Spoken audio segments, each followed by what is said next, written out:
Friends, as you can see from the table before me, I am knee deep in Christmas container season, but today the topic is actually not Christmas containers. Well, it sort of is. Today we're talking sticks. And essentially, the thought occurred to me as I was planning these things out. Anyone can make a holiday container, but what us designers do that kicks it up a notch is we're always throwing stuff in here that you wouldn't expect. So today I want to talk sticks, how we use them, the size ratio, the quantity. Let's get going on container arrangement number 1. So this first arrangement, I want to go beefy and substantial. So we're going with birch on this one. I have a client who loves pink and white. She loves the softer tones. She lives in a super elegant home, and it just speaks to kind of the place, right? So I want to walk through what I've selected for her. Sticks. Sticks. Before I jump into the stick usage, I want to walk through what kind of elements I'm bringing in. Now with a winter container, it is all, we've kind of covered this before, but winter is texture, it is bobbly bits, it's a little bit of floral, but more than anything, it's texture. So I am going to be bringing in, for a few different things, I'm going to be working with this hellebore. This is a hellebore called Mahogany Snow. It is gorgeous. It is like a creamy ivory with like a kiss of rose going through it. It is a beautiful hellebore. Next on the radar is a plant that I really love to use. It's native to our region. We are talking Gaultheria procumbens. This is winterberry. This is like the original spearmint gum right here in this plant. This is Winter Fiesta blush. And what I love about it is we're getting this nice little kiss. We get of blush. We have the ivory that is echoing my sweet little hellebore. So really just a beautiful muted soft palette. Now these two plants are very similar in terms of the shades of green. And so I'm actually going to be placing these elements to balance the arrangement. And I'll kind of show you what I'm talking about. Okay, so I've balanced my arrangement with the similar tone green on each side. And as my centerpiece, I am using a small taxus, a small Irish yew, which I totally love. All right, the next thing I'm going to bring in is something that you guys have probably all seen before. This is a senecio.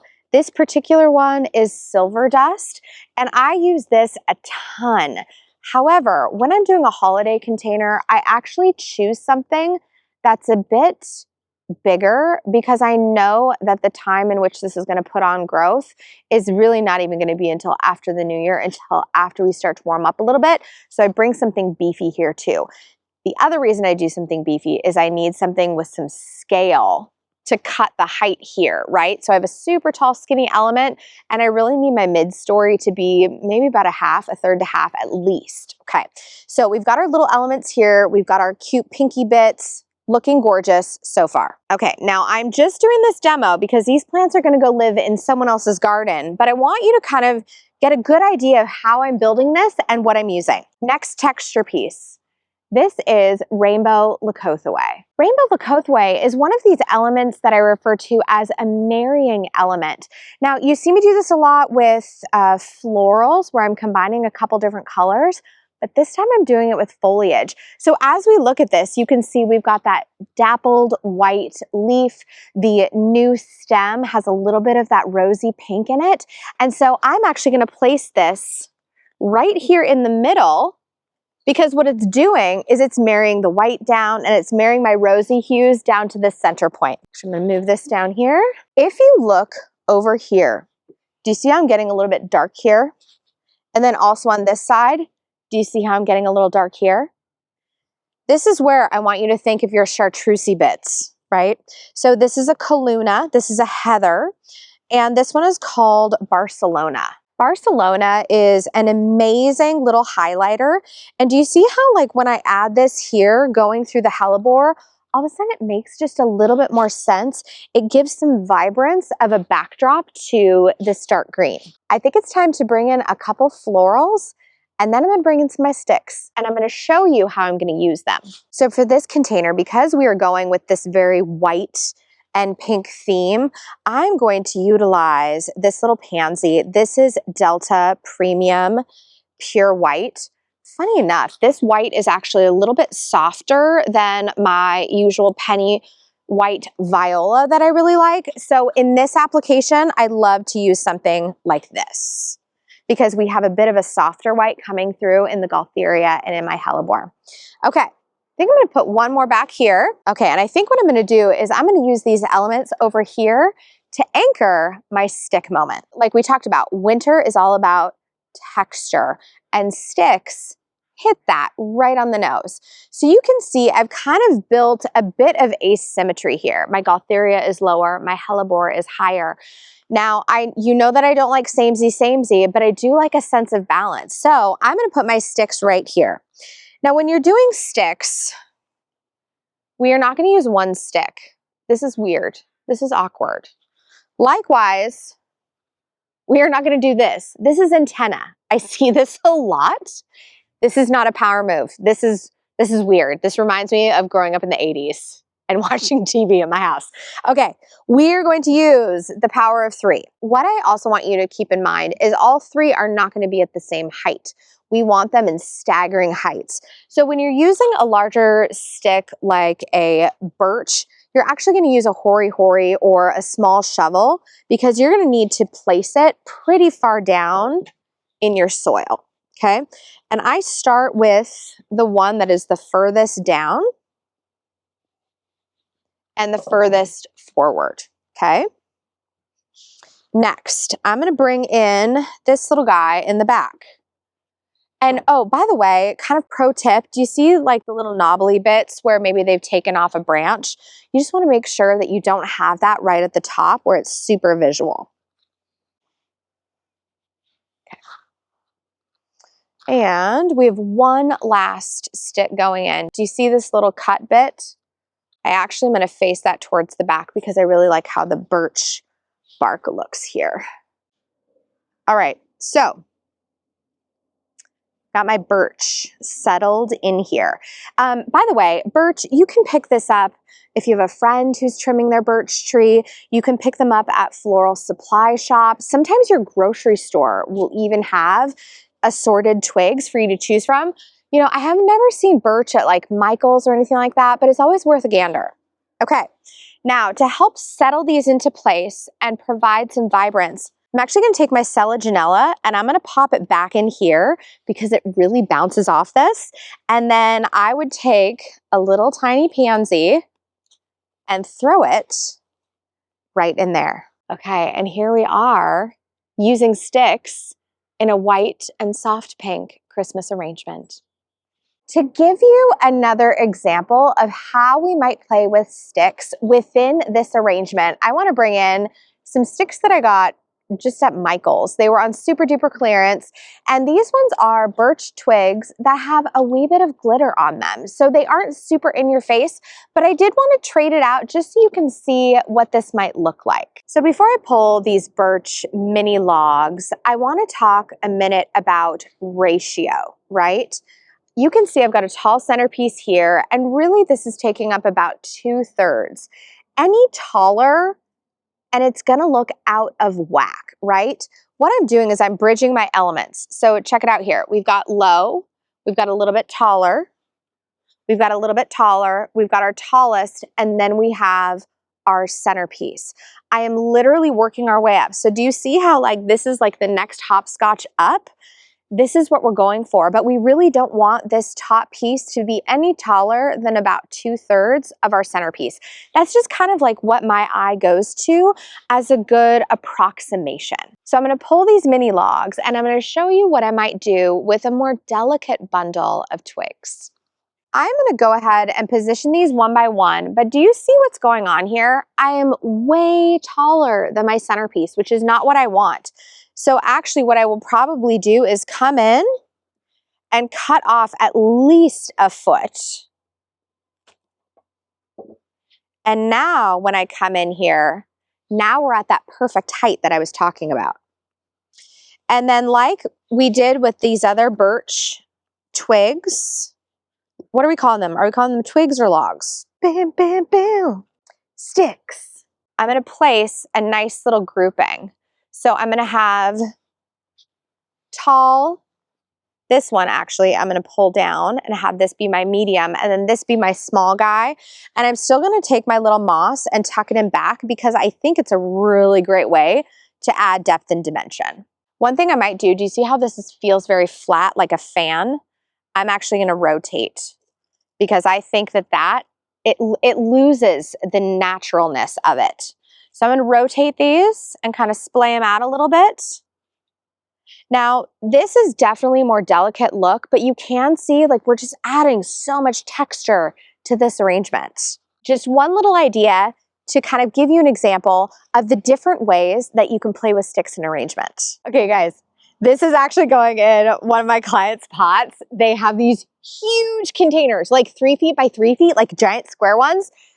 It is so fun to play with because you just get to go like insane in that container. This is a Troutman juniper. This is actually an Isley juniper, and I am a huge fan of Isley. They're a nursery down in Oregon, and everything they grow is awesome. Everything they grow. And you can always recognize them because they have this little triangular tag. Anyways, I was at my nursery, at my wholesaler, and they had just gotten in a giant order from Isley, and I geeked out. Anyways, the other thing that I really love is Troutman has these sweet little berries, these little juniper berries. Oh my God. I just flicked dirt all over my face. So elegant. I love a juniper. I love it when it has berries. It is just so good. Now, one thing that I'm playing with here is I am playing with a lot of red because this client loves bold red and white Christmas. So I'm going to bring you in close and we're going to play with some texture. Since there are so many different colors and textures that I'm playing with for this client, I'm going to kind of divide them out a little bit. And this one I am theming, like this is full on Santa Claus. All right, are you ready? We are bringing back in our Senecio and we are bringing it back in big. She big. Look at this. Okay, yes, we are using 2 of these honkers. Next, I am gonna bring in a hellebore. You guys, this is actually a really good one. And this is like a hot designer tip. When you are selecting a hellebore, I think, I'm gonna argue that sometimes foliage is just as important or more important than the bloom. There, I said it. Ideally, you want both. But in this case, actually, in this case, I got both. This is Mona Marble. Now, Mona Marble is very cool. She's a very deep, sumptuous red, but the veining on these leaves are awesome, and it brings in just another layer of color. And so this one is gonna go in here as kind of star of the show. All right, next thing, I'm gonna bring in just tons of this moss because I think it is so fun and it is so textural. And there's something about this chartreuse that really brightens up an arrangement. Okay, now at this point we can go 2 ways. I can repeat my red over here. This is penny red blotch. It is so sweet. This is like a very deep, saturated red, very velvety. I could go red here. Actually, you know what? I think I would do that because I've got red, and then I would bring another red over there. That is so fun. The other option you could do is you could go bold into the white territory, but I kind of feel like the red is more fun. Okay, I'm doing red. With this huge Troutman juniper, I knew that I could have some fun. And so what I bought, you guys, these are so crazy awesome. Oh, I gotta tease them apart without busting the berries.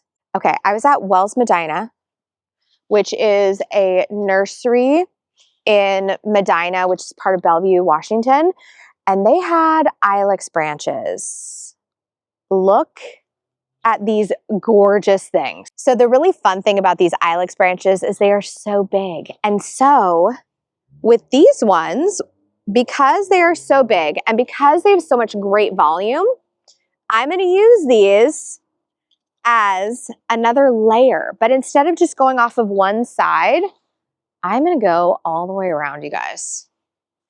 Look at this business here. That is so fun. Oh my gosh. Oh my gosh. Gorgeous. Okay, you guys, this is like holiday on steroids. This is so much fun. I'm so excited to install this tomorrow. I can't even tell you. So, Ilex arrangement complete. I want to riff on one more, just one more. And this is like easy peasy. And I don't even know if I have enough materials to do it, but I'm still gonna try so you guys can like see an idea of how I would build something like this. Because I didn't have this on my to-do list for this week, but I still think it's really fun to show you. So this is where, this is gonna be your pure, like almost your pure stick-on-stick arrangement. Bam, bam, bam. Sticks. So let's say you have done your fall arrangement, it's faded, you're no longer into it. What you can actually do is, let's pretend that we've left nothing but your centerpiece, okay? All right, so we'll take these out so we can just visually, we're starting fresh. So first things first, instead of like actually pulling out your plants, what I want you to do is I actually want you to just come through and clip everything else off at the soil surface. We're not going to pull out the roots, and here is why. When you go to jam in your sticks, they actually stay in place better if they are inserted into a root structure. Imagine you're creating a floral arrangement and you're using like one of those cool domed floral frogs, and your stems of your flowers just kind of are held in that shape. Same thing with the root system. So if you are looking for something easy, quick, could not be more simple, this is for you. You are going to start with your centerpiece, whatever it is. It could be a juniper, it could be a boxwood, it could be anything as long as it's evergreen. Next. Now for my purposes, I'm going to bring in, just because I don't have enough of the other twigs that I want to use, I'm going to bring this in as a mid layer. Got a little trio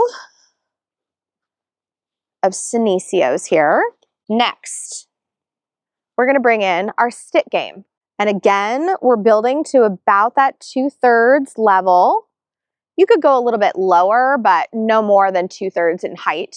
Okay, and now I've gone and I have scrambled through this garden to see if I have leftover branches from my garland project. And I do, I've got a few. This is where you just start to get crazy creative. And what you're going to do is you're going to build using differing textures of foliage all the way around. Now, these are way too small. I would recommend using something of more substance, but it's what I got. So it's what I'm using. This is like ideal branch size right here, like ideal. And what you're going to start doing is you are going to start working your way around, just shoving them in.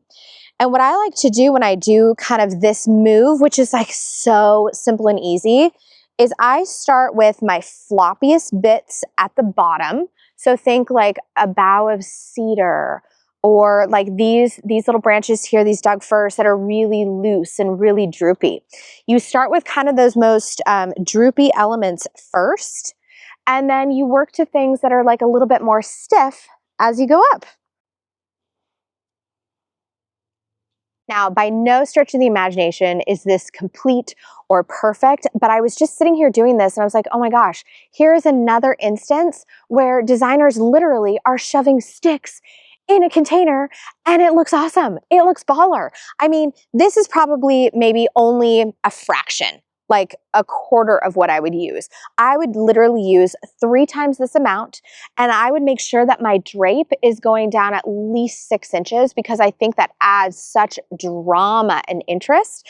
And then if you want to enter like bonus point territory, add 1 bobbly bit that you would add to this, okay? So we're not gonna add a bow, an ornament, a pine cone. No. We're gonna choose 1 bobbly bit and we're gonna put it in. So I might do a cluster of pine cones here, a cluster of pine cones there. I might choose to do a bow off the front and like weave its tails through, or you could even do like, have you seen those dried shelf mushrooms? I've seen them actually at my florist where it'll be mounted onto a stake, and you could do a couple of those natural elements here. Because it is a natural element, I would feel really comfortable adding some of those shelf mushrooms here and then maybe a trio of pine cones on the other side, as long as it is like all brown, all consistent, and I'm not bringing in any other flashy tones. So friends, spoiler alert, the secret sauce is just a bunch of awesome sticks. All right, friends, go forth and conquer. Enjoy your day. I'll see you in the next one. Say hello to your garden for me. Okay, you guys, I'm literally done recording. But look at this. This is the Gaultheria procumbens cherry berry. How is that not adorable? How is that not so freaking adorable? Good gravy. That is awesome. Just one more over there. A bunch of boughs. Done.